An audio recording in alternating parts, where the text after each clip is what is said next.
Assalamualaikum warahmatullahi wabarakatuh. Perkenalkan, nama saya Andina Pratiwi dengan NPM 0321111071 dari Fakultas Keguruan Ilmu Pendidikan, Program Studi Pendidikan Bahasa dan Sastra Indonesia Universitas Papua.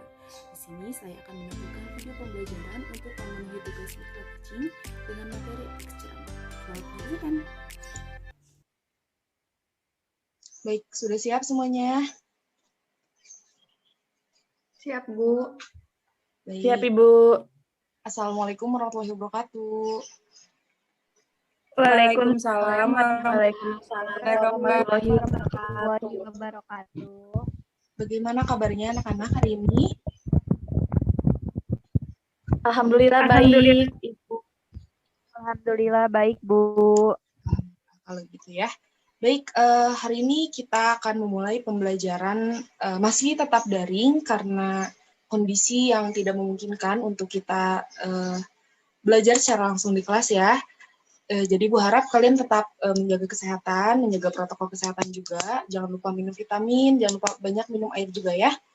Baik, sebelum memulai pembelajaran hari ini, Ketua Kelas Puspita ya? Iya, Bu. Puspita silakan dipimpin doanya terlebih dahulu ya. Baiklah teman-teman, sebelum dimulai pembelajaran, alangkah baiknya kita berdoa terlebih dahulu. Berdoa mulai.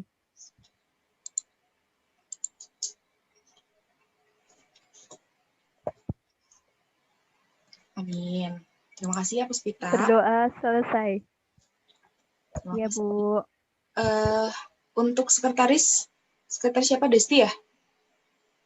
Iya, Bu. Desti hari ini ada yang tidak masuk? Sepertinya hadir semua, Bu. Alhamdulillah. Ibu nggak akan sebutin satu-satu ya untuk absensi. Kalian bisa mengisi absensi di WhatsApp group. Ibu sudah bagikan linknya melalui Google Form ya. Silakan diisi terlebih dahulu. Iya, Bu.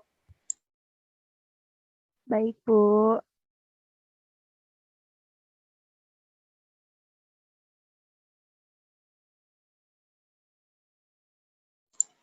Baik, kalau sudah mengisi absensi atau presensi hari ini, ada yang tahu materi minggu kemarin itu apa? Ada yang masih ingat? Saya pada lupa ya. Kenapa Wina? Mengenai teks anekdot, Bu. Betul sekali. Jadi minggu kemarin kita sudah belajar teks anekdot. Karena kompetensi dasarnya sudah selesai, maka hari ini kita akan memasuki materi baru, yaitu mengenai teks ceramah. Sebentar ya, Ibu akan bagikan ini. Apa terlihat? Belum terlihat, Bu. Belum terlihat, Bu. Bu. Ya, Bu. Sudah terlihat, Bu. Sebentar ya.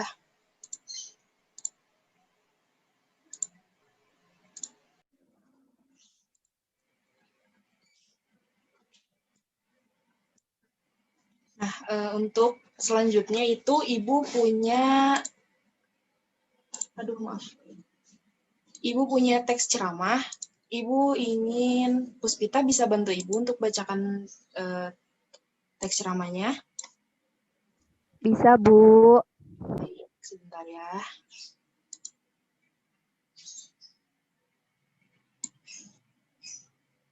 Apa terlihat? PowerPoint-nya apa terlihat nggak?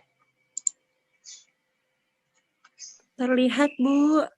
Baik, selanjutnya. Puspita, silakan dibacakan ya. Ibu, mohon maaf, ini PPT-nya minim, Bu. Kenapa? Bu, sudah ada, Bu. Ya. Silakan. Pentingnya berbahasa santun. Pemilihan kata-kata oleh masyarakat akhir-akhir ini cenderung makin menurun kesantunannya dibanding dengan zaman dahulu ketika kanak-kanak. Hal tersebut tampak pada ungkapan-ungkapan banyak kalangan dalam menyatakan pendapat dan perasaan-perasaannya. seperti ketika mendemonstrasikan atau rapat-rapat umum. Kata-kata mereka kasar, sarkastis, menyerang, dan tentu saja hal itu sangat menggores hati yang menerimanya. Fenomena tersebut menunjukkan adanya penurunan standar moral, agama, dan tata nilai yang berlaku dalam masyarakat itu. Ketaksantunan berkaitan pula dengan rendahnya penghayatan masyarakat terhadap budayanya, sebab kesantunan berbahasa itu tidak hanya berkaitan dengan ketepatan dalam pemilikan kata atau kalimat. Kesantunan itu berkaitan pula dengan adat pergaulan yang berlaku dalam masyarakat itu. Sudah, Bu. Baik, terima kasih. Bagus sekali Puspita ya. Selanjutnya Ibu akan baca. Ya, Bu. Sebentar ya. Berbahasa santun seharusnya sudah menjadi suatu tradisi yang dimiliki oleh setiap orang sejak kecil. Anak perlu dibina dan dididik berbahasa santun. Apabila dibiarkan, tidak mustahil rasa kesantunan itu akan hilang, sehingga anak itu kemudian menjadi orang yang arogan, kasar, dan kering dari nilai-nilai etika dan agama. Tentu saja, kondisi itu tidak diharapkan oleh orang tua dan masyarakat manapun. Baik, selanjutnya Ibu akan menjelaskan pengertian teks ceramah nih. Jadi kita sudah mulai masuk ke inti pembahasan hari ini ya. Sebentar. Pengertian teks ceramah. Menurut Kamus Besar Bahasa Indonesia atau KBBI, pengertian ceramah adalah pidato oleh seseorang di hadapan banyak pendengar mengenai suatu hal, pengetahuan, dan sebagainya. Ceramah itu ditujukan untuk didengarkan oleh banyak orang. Dalam teks ceramah biasanya mengandung pesan yang berisi petunjuk, nasihat, atau petuah. Jadi ceramah ini biasanya kita bisa dengar di kebanyakan karena kita muslim. Biasanya kita dengar di masjid ya, atau di pengajian-pengajian nih, biasanya ustadz atau ustazah itu menyampaikan materi yang sudah ditulis sebelumnya atau sudah dipersiapkan sebelumnya, lalu ustadz atau ustazah itu menyampaikan ceramahnya tersebut kepada pendengarnya ya. Jadi biasanya ceramah ini juga berisi nasihat atau petuah-petuah yang baik untuk pendengarnya gitu. Selanjutnya itu ada struktur teks ceramah. Nah, struktur teks ceramah ini ada 3. Yang pertama itu ada pembuka atau tesis, biasanya berisi pengenalan isu masalah pengetahuan hingga pandangan penceramah mengenai topik yang akan dibahas. Lalu yang kedua itu ada isi itu biasa disebut dengan rangkaian argumen. Bagian ini biasanya mengemukakan pula berbagai fakta dan data yang memperkuat argumen-argumen penceramah. Jadi di dalam teks ceramah itu wajib sekali ada fakta, ada data-data yang mumpuni, jadi tidak asal memberikan informasi gitu ya.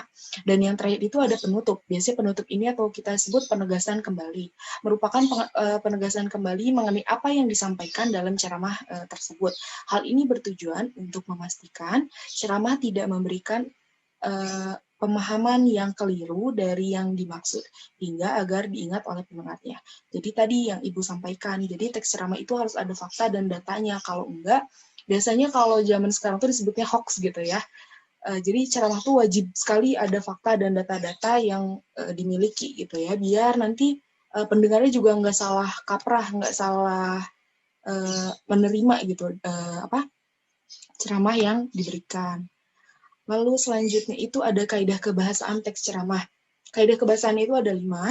Yang pertama itu biasanya banyak memakai kata ganti orang pertama tunggal. Itu biasanya contohnya itu seperti saya, aku, hamba, lalu diriku, seperti itu ya. Lalu banyak menggunakan kata teknis atau peristilahan yang sesuai dengan topik yang dibahas. Biasanya kata teknis ini itu kata-kata yang biasanya hanya digunakan dalam keadaan tertentu gitu ya.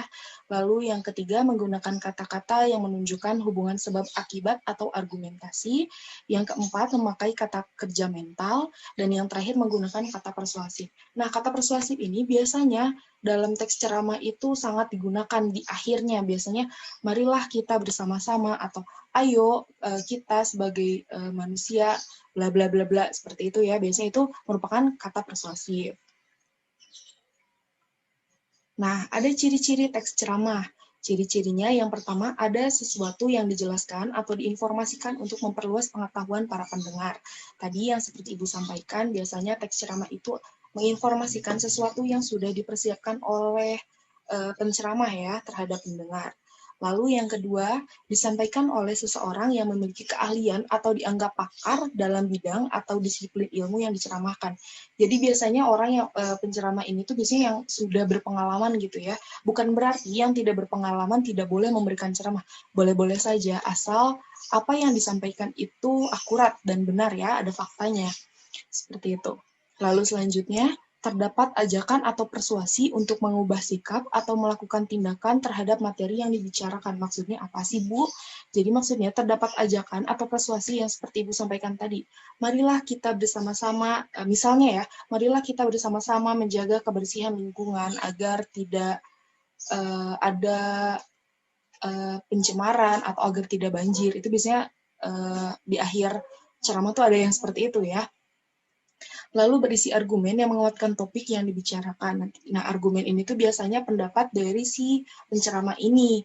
Tapi meskipun dia menyatakan argumen, tidak asal-asalan menyatakan argumen saja. Pasti ada data yang mengikutinya gitu ya.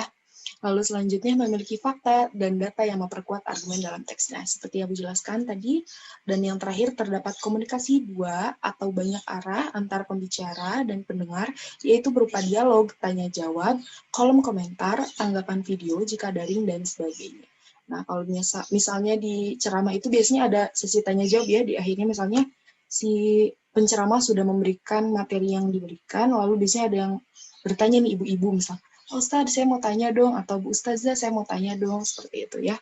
Lalu ada kolom komentar atau tanggapan video itu jika daring ya. Seperti yang tadi kita lihat, kita melihat ceramahnya ini kan ada di YouTube. Kita kan nggak bisa nih berinteraksi secara langsung gitu.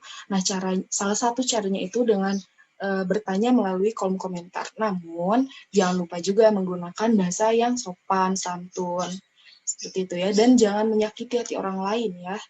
Kadang sekarang tuh kan banyak ya kalau berkomentar di media sosial itu tidak menggunakan kata-kata yang indah gitu ya. Banyaknya itu yang menyudutkan atau bahkan mengadu domba. Nah, kalian jangan sampai seperti itu ya. Amit-amit gitu ya. Lalu ada langkah-langkah menulis teks ceramah. Nanti setelah pembelajaran hari ini, Ibu akan memberikan tugas, tapi nanti itu di akhir. Jadi kita jelaskan dulu aja ya langkah-langkah menulis ceramahnya. Yang pertama itu menentukan topik. Tentunya topik yang akan dibahas apa hari ini.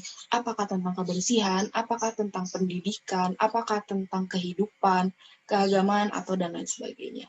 Lalu merumuskan tujuan ceramah. Biasanya ada tujuan umum atau tujuan khusus. Merumuskan tujuan ini, sebaiknya kalian menulis teks ceramah ini tujuannya untuk apa sih? Gitu. Apakah untuk memberi informasi saja atau untuk mengajak orang lain membuat kebaikan atau hal-hal yang lainnya gitu ya. Yang ketiga itu menyusun kerangka ceramah. Nah, di kerangka ceramah ini ketiga struktur harus dibuat. Seperti yang tadi Ibu sampaikan di awal, kerangka ceramah itu ada pembuka, lalu isi, dan terakhir itu penutup. Lalu maksud ceramah harus diungkapkan dengan jelas, jadi jangan bertele-tele gitu ya.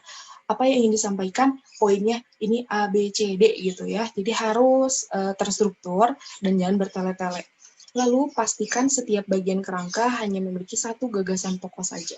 Bagian setiap kerangka harus tersusun secara logis. Dan yang terakhir, menyusun ceramah berdasarkan kerangka. Yang itu mah pasti jangan lupa ya, kerangkanya pasti ada 3 ya.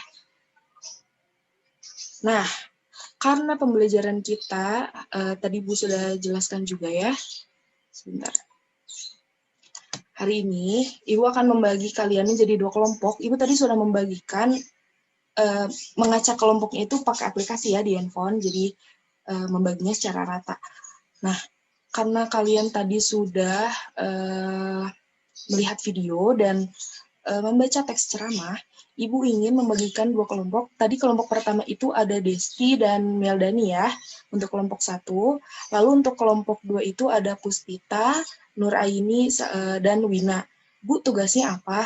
Tugasnya itu untuk kelompok 1, sebentar ya. Untuk kelompok 1 itu cermati kembali video ceramah tadi kalian, lalu kalian tulis kaidah kebahasaan apa saja yang ada dalam video ceramah tadi. Nah, videonya kan tadi sudah Ibu kasih di link di WhatsApp group, jadi kalian masih bisa melihatnya lagi. Nanti kalian tulis kaidah kebahasaan apa saja yang ada di dalam video tersebut, lalu kalian diskusikan bersama kelompoknya, nanti presentasikan ya. Untuk kelompok 2, kalian menentukan struktur teks yang sudah kalian yang tadi Puspita bacakan. Nah, setelah tadi Puspita bacakan, kalian tentukan struktur teksnya, yang mana pembuka, yang mana isi, dan yang mana penutup. Kalian diskusikan, lalu nanti kalian presentasikan ya. Sejauh ini ada yang ingin ditanyakan? Tidak, Bu, sudah jelas. Tidak, Ibu. Bu. Baik, Ibu kasih waktu 60 menit ya untuk diskusi, cukup? Cukup, Bu. Cukup ya. Cukup, Bu. Baik, Ibu kasih waktu 60 menit untuk diskusi. Nanti kita presentasikan hasilnya bersama-sama, lalu kita lihat hasil teman kalian, hasil diskusi teman kalian. Nanti kalian bisa kasih komentar, atau kasih masukan, atau kasih komentar-komentar lah intinya yang membangun, jangan sampai menjatuhkan teman kalian ya.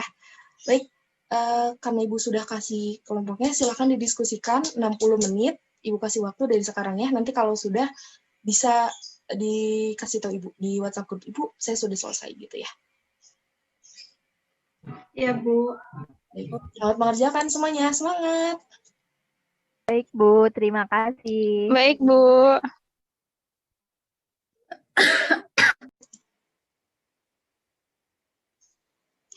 Baik, anak-anak, apakah ada kesulitan dalam berdiskusi?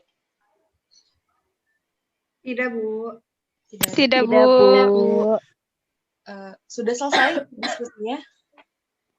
Sudah, Bu. Bu. Jadi kita akan presentasi terlebih dahulu ya. Kita akan mendengar kelompok 1 memaparkan hasil diskusinya. Desti, Baik, Bu, izin share screen ya. ya silakan. Silakan, bisa?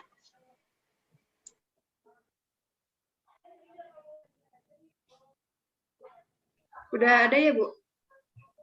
Sudah, silakan dimulai. Ya, baik. Bismillahirrahmanirrahim. Assalamualaikum warahmatullahi wabarakatuh. Waalaikumsalam warahmatullahi wabarakatuh. Baik, pada kesempatan kali ini kami dari kelompok 1 yang beranggotakan saya sendiri Meldani Putri Insani dan kawan saya Desti Agung Pratiwi. Di sini kami akan mempresentasikan hasil diskusi kami mengenai topik tujuan hidup dari penceramaan Ustadz Abdul Rahman Thoib. Selanjutnya, materi tersebut akan dipresentasikan oleh rekan saya, yaitu Desti Agung Pratiwi. Silakan di waktu dan tempatnya, mangga dipersilakan kepada Desti. Ya, baik. Terima kasih, Meldani.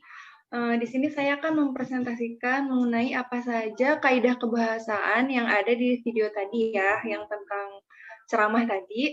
Yang pertama itu ada kata ganti orang pertama, contohnya itu aku, saya, hamba, dan yang kedua ada kata ganti orang kedua atau sapaan, contohnya engkau dan kamu. Yang ketiga ada kata sambung sebab akibat, contohnya sehingga, karena, sebab, dan akibatnya. Yang keempat ada kata sambung temporal, contohnya apabila, sementara, dan ketika. Dan yang kelima ada kata-kata teknis, contohnya beribadah dan sholat.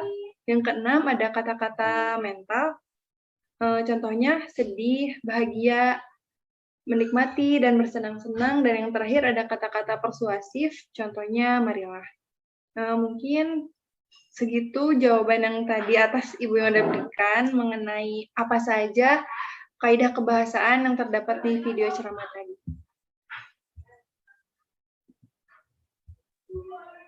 Baik, sekian presentasi dari kelompok kami. Jika ada yang ingin bertanya, dipersilakan. Pertanyaan ditampung terlebih dahulu ya. Kita lanjut untuk kelompok 2 presentasi ya. Ibu, maaf bentar dulu ya, Bu. Iya, siapa yang mau share screen-nya, Yunita?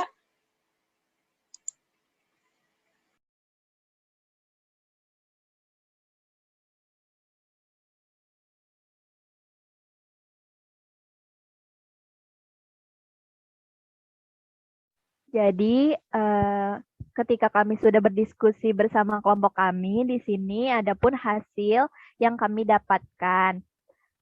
Yang pertama itu bagian-bagian teks. Nah, di sini tuh ada pembukaan. Isi teksnya, pemilihan kata-kata oleh masyarakat akhir-akhir ini cenderung makin menurun kesantunannya dibanding dengan zaman saya dahulu ketika kanak-kanak. Hal tersebut tampak pada ungkapan-ungkapan banyak kalangan dalam menyatakan pendapat dan perasaan-perasaannya, seperti ketika berdemonstrasi atau rapat-rapat umum. Kata-kata mereka kasar, sarkastis, menyerang. Dan tentu saja hal itu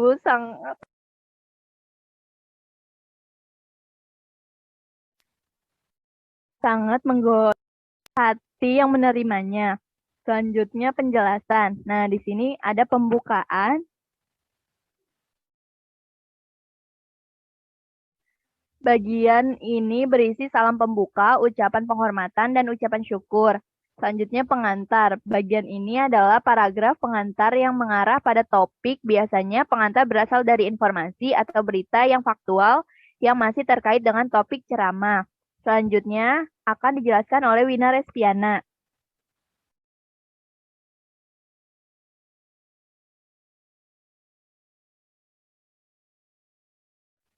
Selanjutnya yaitu isi.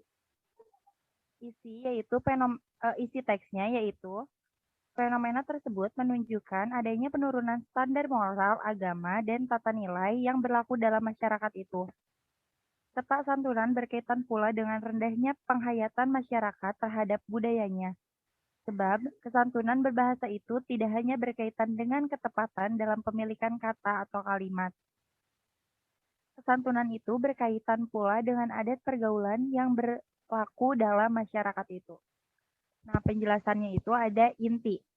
Berisi paparan dari penceramah, pandangan umum, ilustrasi dari materi yang disampaikan. Dan gagasannya yaitu berisi ide besar yang ingin disampaikan kepada pendengar, ceramah yang baik berisi atau satu gagasan besar yang kemudian dikembangkan dalam subtopik. Selanjutnya akan dijelaskan oleh Nuraini Yunita. Terima kasih. Maaf, Wina.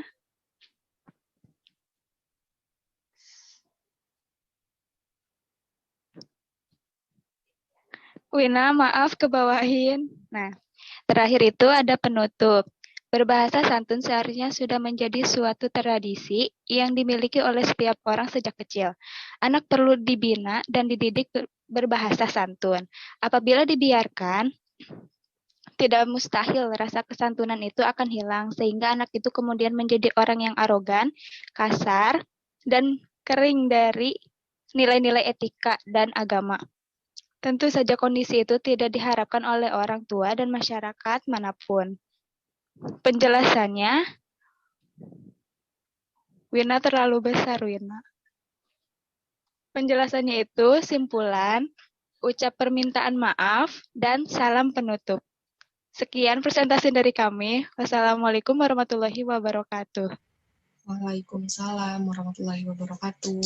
Baik, bagus sekali ya untuk Wina, Yunita, dan Puspita ya. Bagus sekali pemaparannya, sangat lengkap ya. Ibu terima kasih sekali kalian yang sudah berdiskusi dengan baik, lalu menghasilkan tugas yang baik juga ya. Selanjutnya itu karena kita sudah berdiskusi, apakah ingin ada yang ditanyakan mengenai teks ini? Tidak ada, Bu. Tidak ada, Bu. Berarti kalian sudah paham materi hari ini ya. Baik, sebelum menutup pembelajaran hari ini, Ibu ingin menanyakan beberapa pertanyaan, karena kalian kan tadi sudah melihat video, lalu membacakan teks ceramah, lalu berdiskusi tentang video dan teks ceramah tersebut. Ibu ingin menanyakan beberapa pertanyaan nih. Coba ya, untuk Wina, Ibu pengen bertanya dong, apa sih teks ceramah itu menurut Wina? Menurut saya, teks ceramah itu yaitu teks yang berisi pesan atau nasihat untuk orang banyak, Bu. Baik, bagus sekali. Betul ya. Jadi teks ceramah itu seperti yang Ibu jelaskan tadi, berisi tentang nasihat, petua-petua, atau masukan-masukan dari penceramah untuk pendengar ya, seperti itu. Lalu pertanyaan selanjutnya untuk Yunita.